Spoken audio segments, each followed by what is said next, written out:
Billionaire finds security guard crying at his daughter's grave, and the reason stuns him. Richard Thompson never imagined he would visit that place again so soon.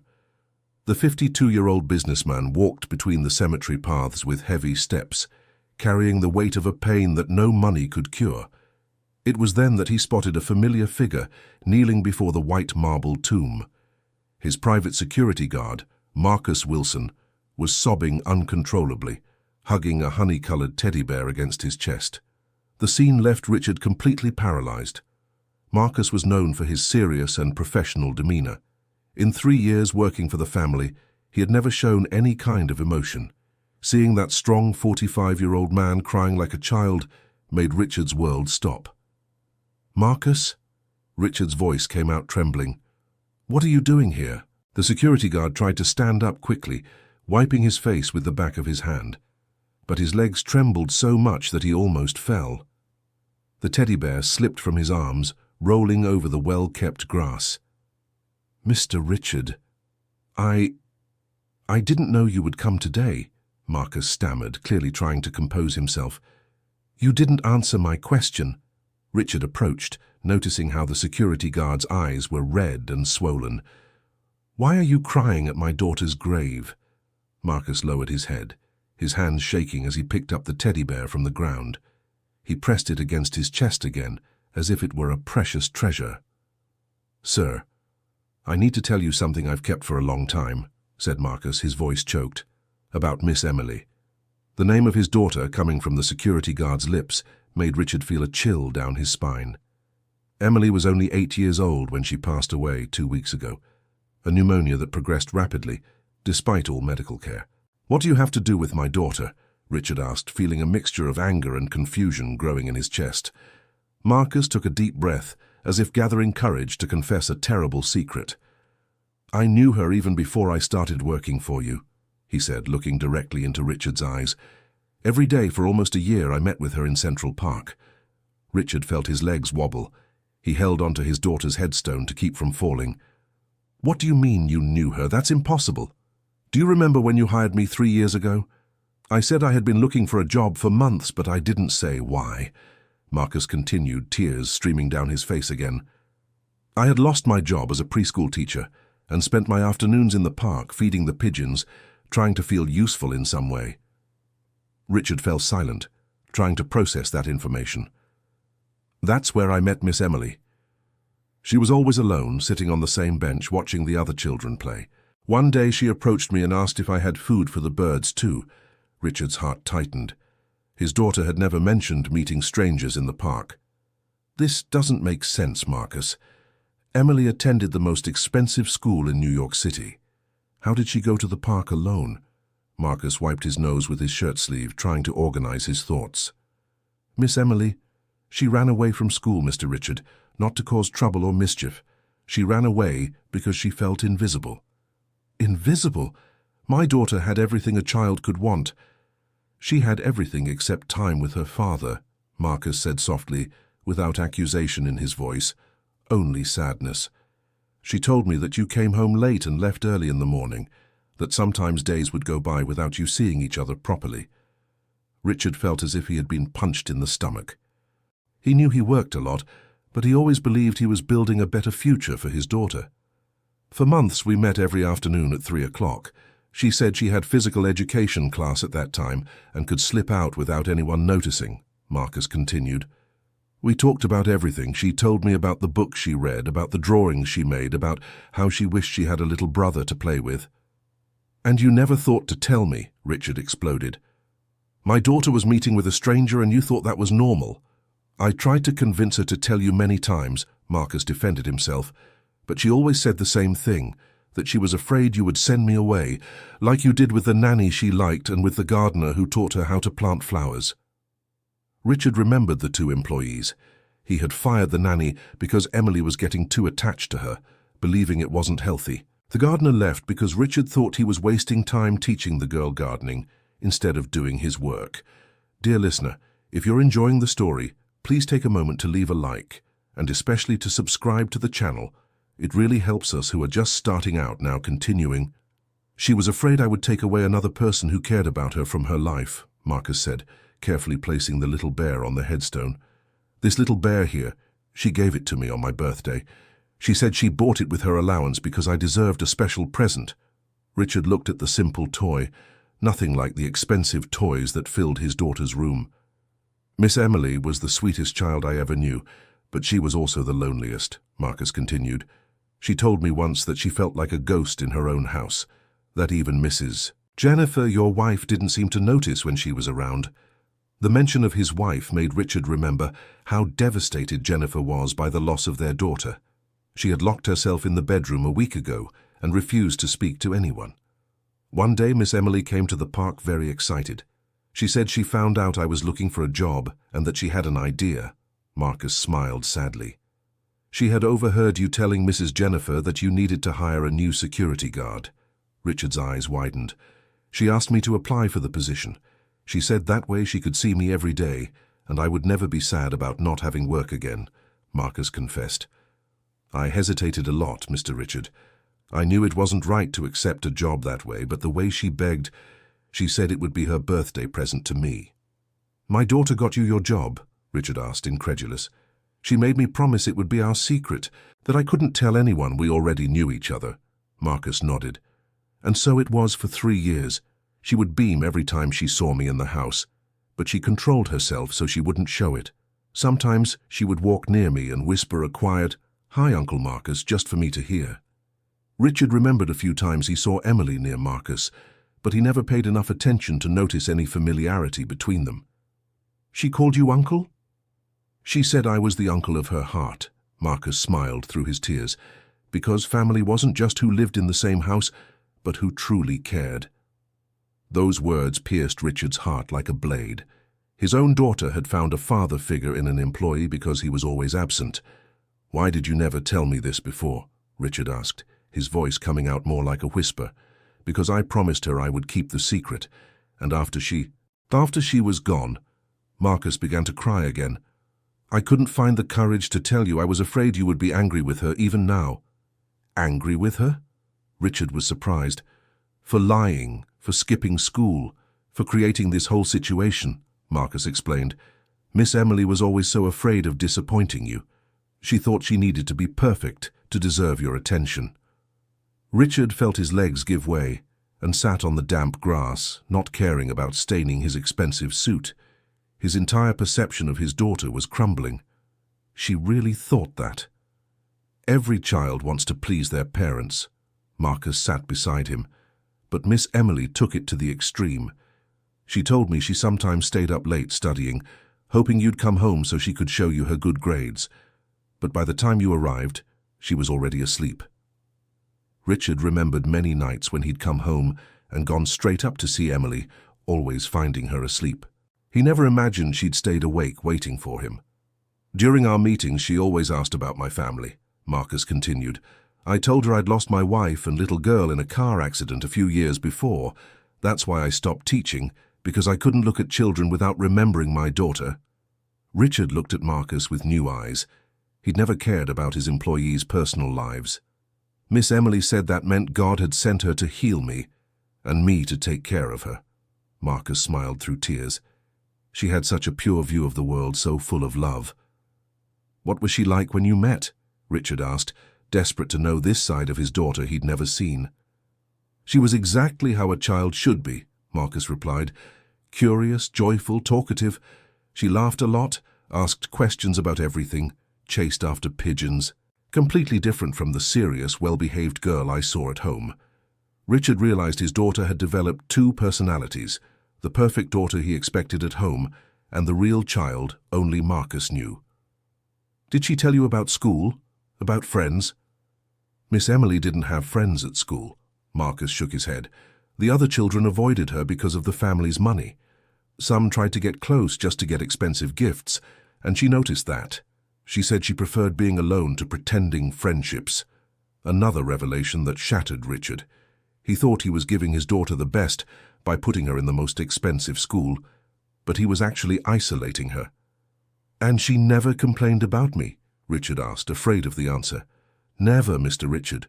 Quite the opposite," Marcus surprised him. "She spoke of you with great pride.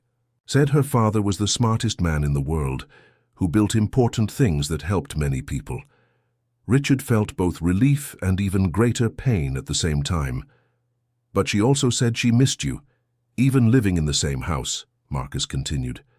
That she really wanted to have a whole day just with her father, no phone, no meetings, no rush. She said that?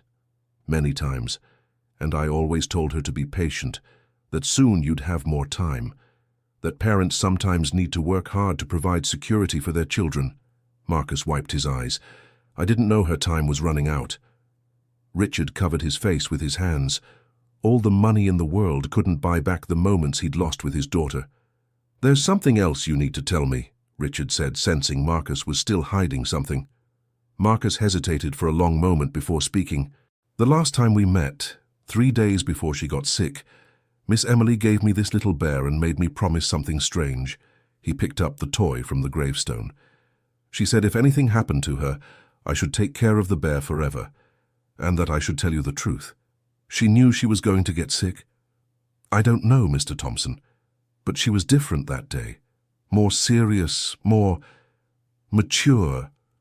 Marcus hugged the teddy bear again. She gave me a very tight hug and said, "Thank you for letting me be a child, Uncle Marcus." Richard felt as if he had taken another blow. His daughter was thanking him for being able to be a child, something that should have been natural. Did she leave anything else? Marcus hesitated again, then pulled a folded piece of paper from his pocket. She gave me this too. Said to open it only if she couldn't come to the park anymore. With trembling hands, Richard unfolded the paper. It was a drawing made with crayons, showing 3 people, a man in a suit, him, a woman in a dress, Jennifer, and between them, a little girl holding both their hands. Below, in careful handwriting, it said, "My family when we're truly together." Richard broke down in tears. His daughter had spent her whole life waiting for a moment of family unity that never came. "She really wanted this, Mr. Thompson," Marcus said softly. "A day when you 3 could just be together, without rush, without work, just being a family." Dear listener, if you're enjoying the story, please take a moment to like and especially subscribe to the channel. It really helps us who are just starting out, now continuing. Richard looked at the drawing again and noticed a 4th character in the corner, a uniformed man with a smile on his face. "This is you," Richard pointed to the figure. "She said I was also part of her family," Marcus confirmed. "Even though I was just the employee, to her I was important." Richard slowly stood up, putting the drawing in his jacket's inner pocket. "Marcus, I need some time to process all this," he said. "But I want you to know I'm not angry with you. In fact, I should be thanking you." "Sir?" "You gave my daughter something I failed to give. Genuine attention. You were more of a father to her in a few afternoon hours than I was in 8 years of her life." Marcus shook his head. "You didn't fail, Mr. Thompson. You worked hard to give her a good life. She knew that and loved you very much for it. But I lost what was most important." Richard looked at his daughter's headstone. "I lost the chance to really know her." "You didn't lose it." Marcus stood up too. "Now you know how she really was, and you can honor her memory by being the father she always wanted you to be." Richard was confused by these words. "What do you mean?" Miss Emily always said that when she grew up, she wanted a different kind of family, a family where the father played with the children, where everyone had dinner together, where love didn't need to be perfect to be shown, Marcus explained. "She wanted you to be happy, not just successful." Richard felt a mixture of pain and hope growing in his chest. "And she talked about Mrs. Jennifer too. She said she noticed her mother was sad, even though she tried to hide it, that she really wanted to help you two reconnect." Jennifer. Richard had been so focused on his own pain that he had barely connected with his wife's pain. "Jennifer is devastated. She doesn't even leave her room," Richard confessed. "Miss Emily once told me that her greatest sadness was seeing you and Mrs. Jennifer living like strangers in the same house," Marcus revealed. "She dreamed of a day when you would love each other again, like at the beginning of your marriage." Richard remembered the early years with Jennifer, before business took over his life. They were truly happy then. She noticed that. Children notice everything, Mr. Thompson. They just pretend not to notice to protect their parents, Marcus said wisely. Miss Emily told me she sometimes lay in her bed, listening to you argue, and that she prayed you would stop fighting. Richard felt like the worst father in the world. Not only had he neglected his daughter, but he had also created an atmosphere of tension at home. I need to talk with Jennifer, Richard said, determined. You really do. And I think Mrs. Emily would be very happy knowing that her passing served to bring you two back together. Richard looked at Marcus with gratitude. Will you keep working for us? If you wish, of course. But now, not just as an employee. Marcus held the little bear against his chest, as someone who truly cares about this family. Richard extended his hand to Marcus, but then thought better of it and hugged him. Thank you for taking care of my daughter when I didn't know how to. The two men stood embracing in front of Emily's grave, finally united by the pain and love they felt for the girl. When Richard got home that afternoon, he went straight up to the room where Jennifer had locked herself away for a week. He knocked gently on the door. Jennifer, it's me. I need to talk with you. Go away, Richard. I don't want to talk to anyone. Jennifer's voice came muffled from inside the room. It's about Emily. I found out things about our daughter that I need to share with you. There was a long silence, then the door slowly opened. Jennifer's face was swollen from crying, wearing the same pajamas for days. What did you find out? She asked warily. Richard showed her the drawing Emily had made. Our daughter left this for me. Through Marcus. Jennifer took the paper with trembling hands and broke down in tears upon seeing the drawing. She wanted us to be a real family, she whispered. She saw how distant we were from each other, how cold our house was despite all the comfort. Richard sat on the bed beside his wife. Jennifer, we lost our daughter, but we can still honor what she wanted for us. Jennifer looked into her husband's eyes for the first time in months.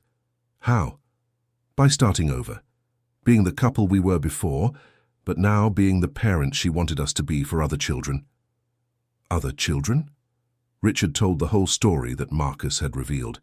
How Emily felt alone, how she found affection in a stranger because she didn't get enough attention at home, how she dreamed of a close-knit family. My God, Richard, what kind of parents were we? Jennifer cried even more. We were parents who loved but didn't know how to show it. Now we can learn. Richard held his wife's hand. Emily always wanted siblings. Maybe it's too late to give that to her, but it's not too late to give love to other children who need it. Jennifer nestled into her husband's chest for the first time in years. Are you talking about adoption? I'm talking about us becoming the family our daughter wanted us to be. A family that adopts, that welcomes, that truly lives together. Richard stroked his wife's hair. Marcus told me Emily dreamed of having a house full of children where everyone felt loved. And Marcus? Jennifer asked.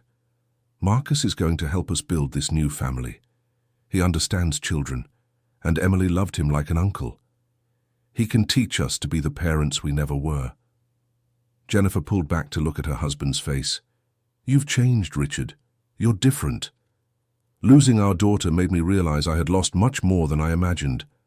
I had lost both of you while I was focused on building an empire that's worth nothing without a family to share it with. What if we can't do it? What if we're bad as adoptive parents too? Then we'll learn together. But this time, with Marcus guiding us and with Emily's memory leading us, Richard kissed his wife's forehead. Our daughter taught us about love through the absence of it. Now we can repay that lesson. In the following days, Richard and Jennifer began to rebuild their relationship. They would talk for hours about Emily, about the signs they had missed, about how they wanted to be different. Marcus became much more than an employee. He moved into an annex of the house and became a sort of family counselor, helping the couple understand how to build real connections with children. Children don't need expensive gifts, Marcus explained during one of the nightly conversations that had become routine. They need presence, someone who truly listens to what they have to say. How did you learn that? Jennifer asked. By losing my own daughter, Marcus answered honestly. And then by spending time with Miss Emily. She taught me that love isn't measured by what you give, but by the time you dedicate. Richard had made drastic changes in his company. He delegated more responsibilities, hired competent managers, and set fixed work hours. For the first time in decades, he was home before 6 in the evening. "Why are you doing this?" one of his partners asked during a meeting. "Because I realized that success without family to share it with is just failure in disguise," Richard replied. "My daughter died without me ever really knowing her. I won't let that happen again with other children who might come into my life." 3 months after Marcus's revelation, Richard and Jennifer visited a local orphanage. They didn't go as wealthy benefactors doing charity, but as a couple who genuinely wanted to form a family. "We don't just want a child," Richard explained to the orphanage director. "We want siblings who can't be separated. We want children who have lost hope of having a family." The director took them to meet 3 siblings, 10-year-old Michael, 8-year-old Madison, and 6-year-old Ethan. They had lost their parents in an accident and had been in the orphanage for 2 years. Nobody wanted to adopt all 3 together. "They are very close," the director explained. "Michael takes care of the younger ones like a father. Madison is very protective. Ethan is the most sensitive but also the most affectionate." When Richard saw Madison, his heart tightened. She was the same age as Emily when she passed, and her eyes had the same sadness he now recognized in his own daughter's eyes. "Hello?" Jennifer crouched down to the girl's level. "I'm Jennifer, and this is Richard. We came to meet you." Madison looked suspicious. "You're only going to take one of us, right? It's always like that." "Actually, we only want all 3 of you if you want to stay together," Richard said. "Family doesn't split up." Michael, the oldest, stepped forward protectively. "You're lying. Nobody wants 3 kids at once." "I do," Richard said sincerely, "because I learned from my daughter that a house only becomes a home when it has real love. And you 3 love each other. Anyone can see that." Ethan, the youngest, hid behind Michael, but his curious eyes never left Richard and Jennifer. "Do you have children?" Madison asked. Jennifer felt her eyes fill with tears. "We had a little girl. Her name is Emily, but now she lives in heaven." "She died?" Ethan asked with the innocence of children. "Yes. And before she left, she taught us that family is about taking care of each other, about being present." Richard crouched down too. "Would you like to help us become a family?" The children looked at each other, a silent communication passing between them. "You won't ever separate us?" Michael asked. "Never," Jennifer promised. "In fact, you'll help us keep Emily's memory alive. She always wanted to have siblings." Madison timidly approached Jennifer. "What was she like?"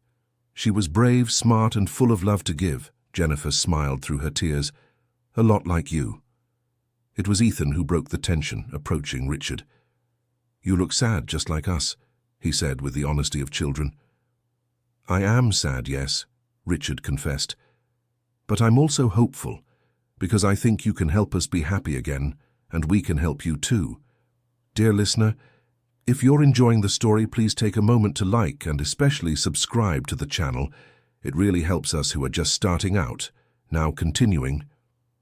The adoption process took 6 months, but Richard and Jennifer visited the children every week. Marcus always accompanied them, and quickly became Uncle Marcus to the 3 siblings, just as he had been for Emily. "Uncle Marcus, did you know Emily?" Madison asked during one of the visits. "Yes, I did. She was very special, just like you," Marcus replied. "And she told me she always wanted to have siblings to care for and play with." "Do you think she would like us?" Ethan asked worriedly. "I'm sure she's happy knowing that you're going to have a family," Marcus said, hugging the boy, "and that you'll help Daddy Richard and Mommy Jennifer smile again." Michael, always the most observant, noticed how Richard had changed during those months. "Mr. Richard, do you work less now?" he asked one day. "Much less," Richard confirmed. "I learned that work exists to support the family, not to replace it." "And Mrs. Jennifer is different too," Madison commented. "She smiles more now." Jennifer, who had transformed during that period, knelt down to be at the girl's eye level. "You make me want to smile again. You remind me that I still have so much love to give." During one of the visits, Michael asked a question that took everyone by surprise. "If you had to choose between having Emily back or staying with us, what would you choose?" Richard and Jennifer looked at each other, both knowing this was the most important question they would receive. "Michael, if we could have Emily back, Of course we would want that, Richard said honestly. But she wouldn't come back wanting us to leave you. Emily taught us that love doesn't diminish when it's shared, it multiplies. Besides, Jennifer added, Emily brought us to you. Everything that happened, all the pain we went through, led us to find you three. And that can't be a coincidence. Madison approached and hugged Jennifer. I think Emily sent us to each other, she said with the wisdom of children. On the day they could finally take the children home, Richard made sure to stop at the cemetery first. Children, I'd like you to meet someone very important, he said, stopping before Emily's headstone. The three siblings grew solemn before the grave. Jennifer had brought fresh flowers and the little teddy bear that Marcus always left there. Emily, these are your siblings, Richard said, his voice choked. Michael, Madison, and Ethan. They're going to live with us now and help us be the family you always wanted us to be. Ethan approached the headstone and placed a small, colorful rock he had brought. Hi, Emily, I'm Ethan. I promise to take good care of Mommy and Daddy for you, he said seriously. Madison left a flower she had picked at the orphanage. Thank you for giving us a family, she whispered. Michael, always the protector, placed his hand on the headstone. You can rest easy. We'll take care of everyone. Marcus wiped his eyes, moved to see how those children had intuitively understood the role they were taking on. Now let's go home, Richard said. Our family is complete. The family's new home was completely different from the previous one. Richard had sold the cold mansion and bought a smaller house, but one full of life. Each child had their own room, but there were also spacious common areas. This house feels happier, Madison commented on the first day. It's because now she has a real family living in her, Jennifer replied, preparing dinner with the children's help. Richard had established new rules for his life. Work stayed at the office, the cell phone was turned off during dinner, and every Sunday was family day, no exceptions. Daddy, can you help me with my homework? Ethan asked one evening. Richard felt his heart warm upon hearing Daddy coming from the boy's lips. He dropped everything he was doing and sat beside his son. Of course. What are you studying? Math. It's hard, Ethan made a face. Let's see if we can make it easier, Richard said, remembering how he had never helped Emily with her homework. In the following months, the house filled with life. Michael turned out to be a brilliant and responsible boy who helped his parents with everything. Madison was artistic like Emily had been, and Richard made sure to encourage her drawings and paintings. Ethan was the family clown, always making up games and making everyone laugh. Uncle Marcus, do you think we did the right thing? Richard asked one night after the children had gone to sleep. Look around, Mr. Richard, Marcus smiled. This house breathes love. Mrs. Emily would be proud. Sometimes I feel guilty for being happy, Richard confessed, as if being happy meant forgetting Emily. Being happy is honoring her memory, Marcus said firmly. She wanted you to be happy. Now you are. Jennifer had completely transformed. The sad and distant woman had given way to a caring and present mother. She had discovered a vocation she didn't know she had, taking care of children. Richard, I was thinking, she said one evening, how about turning part of the company into a foundation that helps orphanages, not just with money, but teaching families to adopt siblings who don't want to be separated? Richard hugged his wife, proud of the woman she had become. Emily would be proud of us, he said. She is proud, Jennifer corrected. I feel it every day. 1 year after the adoption, the family had completely settled. The children naturally called Richard and Jennifer Daddy and Mommy, and Marcus was officially the family's uncle. Daddy, can I ask you something about Emily? Madison asked one day while Richard was helping her with a school project. Of course, my daughter. Are you jealous of her because I call you Daddy? Richard stopped what he was doing and looked at Madison tenderly. Madison, you know something. Emily always wanted a sister.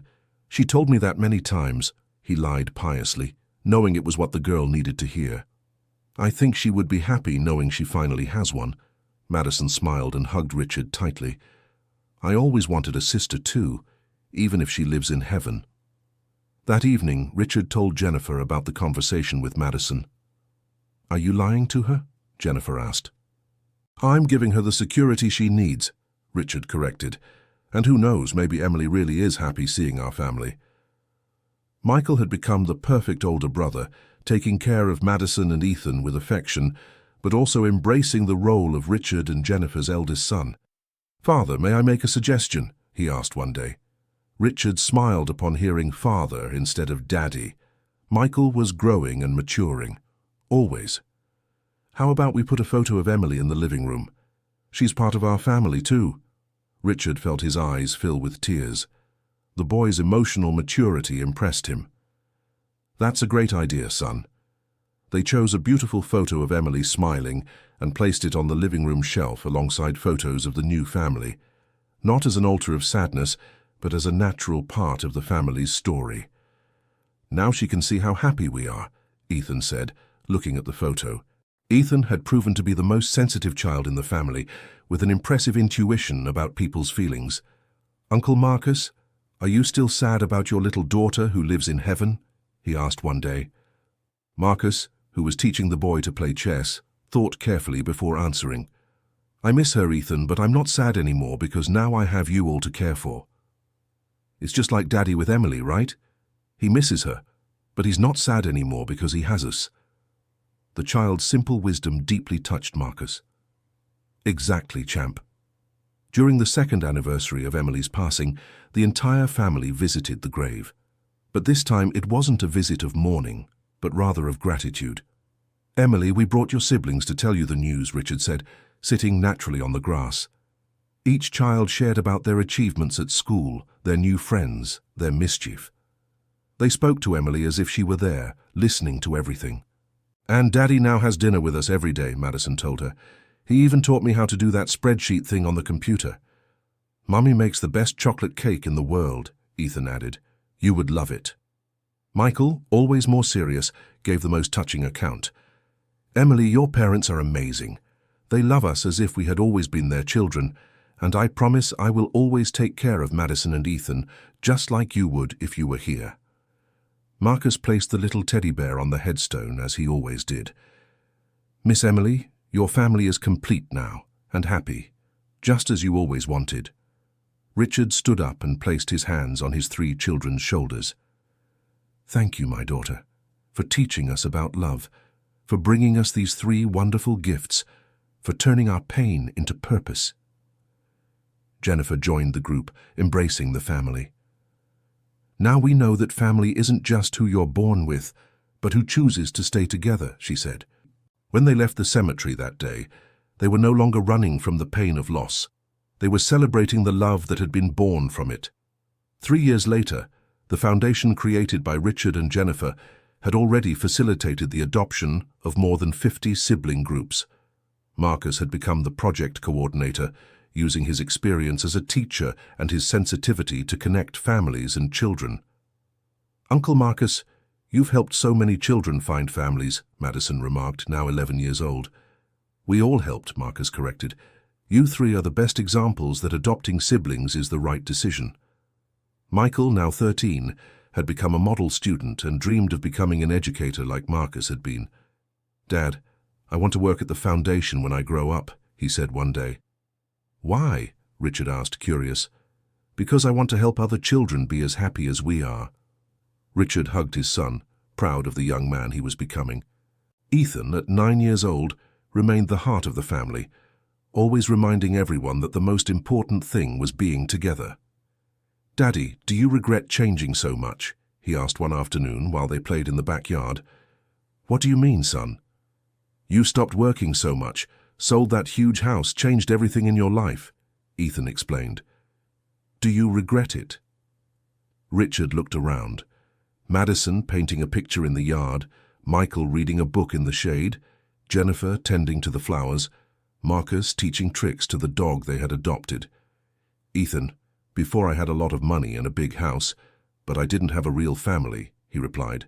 "Now I have less money, but I have everything that truly matters." "What about Emily? Do you think she's happy with our family?" Richard looked up at the sky for a moment before answering. "I think she's proud, son. Very proud." That evening, after the children had fallen asleep, Richard and Jennifer sat in the backyard as they did every night. "Have you ever imagined what our life would be like if we hadn't lost Emily?" Jennifer asked. Richard thought for a moment. I'd probably still be that workaholic businessman, you'd still be unhappy, and 3 wonderful children would still be in an orphanage, he answered honestly. Not that I wish Emily had passed, Jennifer quickly clarified. I understand what you mean, Richard reassured her. The pain of loss transformed us into better people, and perhaps that was the gift she gave us. The final gift, Jennifer agreed. Not the final, Richard smiled. I think she keeps giving us gifts every day.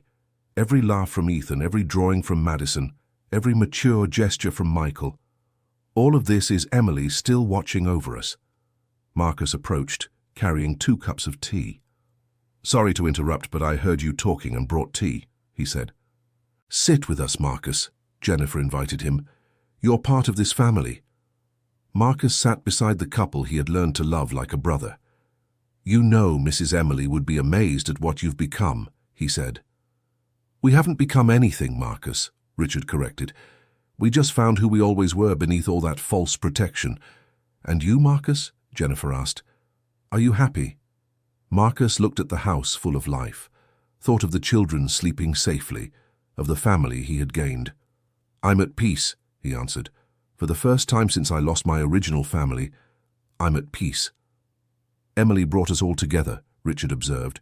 She knew we needed each other. An 8-year-old child who managed to fix the lives of so many lost adults, Jennifer smiled sadly. She didn't fix our lives, Marcus corrected. She showed us where the tools were to fix ourselves. 5 years after the day Richard found Marcus crying at the grave, the family had become an example in the community. The foundation was nationally recognized. Richard had perfectly balanced work and family, and the 3 children were confident and happy young people. Dad, can I ask a strange question? Madison asked one day, now 13. Go ahead. If you could go back in time and change something, would you? Richard thought about the most difficult question he had ever received. Madison, if I changed anything in the past, perhaps you, Michael, and Ethan wouldn't be my children today. And that would be unthinkable for me. Even knowing that would mean Emily would still be alive, Richard sat beside his daughter, choosing his words carefully. My dear, love isn't a limited quantity. If Emily were alive, I would love all 4 of you. Love only grows. It never shrinks. But do you miss her? I do, every day. But I don't feel anger or guilt anymore. I feel gratitude for what she taught me and for the children she brought me. Madison hugged her father. I'm grateful to her too, for giving me the best family in the world. Michael, now 16, had become an exceptional young man. He volunteered at the foundation and had already been accepted to a university with a full scholarship. Dad, there's something I always wanted to ask you, he said one day. Go ahead, son. Were you ever afraid we wouldn't be able to become a real family? Richard laughed. Michael, I was afraid I wouldn't be able to be a real father. You were never the problem. But we were 3 traumatized children, needy, full of problems.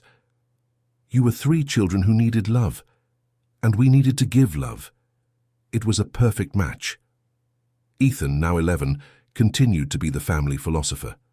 Dad, I keep thinking, if Emily hadn't met Uncle Marcus in the park, none of this would have happened, right? Probably not, son. So even sad things can lead to good things? Richard stopped to think about the depth of that question. Ethan, sometimes life teaches us the most important lessons through pain, but only if we're willing to learn. And do we learn? We learn that family is a choice, that love is action, and that no loss is in vain if it makes us better people. On the 6th anniversary of Emily's passing, something different happened during the cemetery visit. For the first time, they weren't just there to talk to her, but to say goodbye to a chapter. Emily, Richard said, with everyone sitting around the headstone, it's time to tell you that we've completed our mission. We've become the family you wanted us to be. And now, Jennifer continued, it's time to fully live as that family, carrying you in our hearts, but no longer as pain, rather as inspiration. Michael stood up and placed a letter on the headstone. I wrote down everything I learned from you, even without knowing you, he said. Thank you for giving me the best parents in the world. Madison left one of her paintings. a picture of the whole family, including Emily portrayed as a guardian angel. "So you won't forget how we turned out," she said with a smile. Ethan, always the most emotional, simply kissed the headstone. "Thank you for giving me a family, Emily. I promise to take good care of everyone." Marcus placed the little teddy bear on the headstone for the last time. "Now he stays here with you, Miss Emily. Our family no longer needs symbols of pain, only love." When they left the cemetery that day, it was different from all the other times.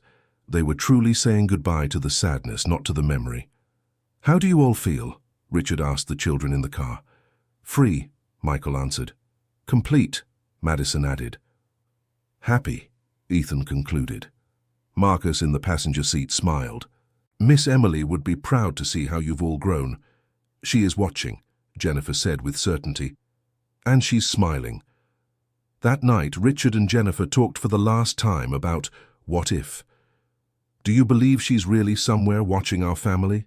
Jennifer asked. "I believe love never dies," Richard answered, "and the love that Emily planted in our lives keeps growing in every act of kindness we share, in every child we help find a family.